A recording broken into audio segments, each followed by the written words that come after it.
साथीहरू यो भएको अभिव्यक्ति एकपल्ट सुन्नुस् त कस्तो द्वन्द्व फैलाउन अभिव्यक्ति दिइरहेका छन्। यिनीहरूले गर्दा नै आज निर्दोष मुस्लिम र हिन्दूहरू आपसमा लडेर मर्न बाध्य भएका छन्। सरकारले अझै यिनीहरूलाई खुला रूपमा छोडेका छन्। अझै यसरी नै खुला रूपमा छोड्यो भने भोलि चाहिँ यसरी नै हिन्दू र मुस्लिमहरू आपसमा लडेर यो नेपाललाई नै रणभूमिको क्षेत्र बनाइदिनेछ।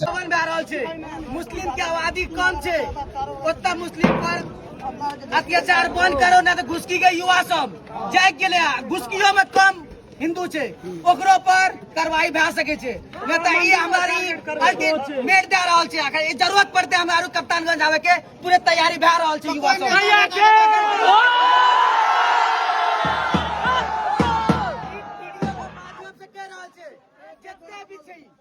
जितना भी मुसलमान अत्याचार भए रहल छे, कंट्रोल भए जाए त घुसकी के युवा अगर जाग गेले तो सबके मालूम छे घुसकी के युवा की कर सके छे।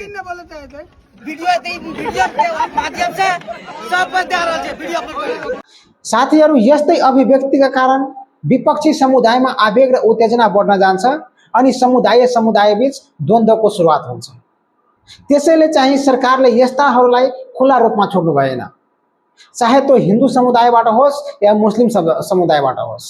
यिनीहरूलाई कानुनको दायरामा लाउनु आवश्यक छ, नत्र यिनीहरूले गर्दा नै निर्दोष असहाय मुस्लिम र हिन्दू दाजुभाइहरूको हत्या हुन्छ।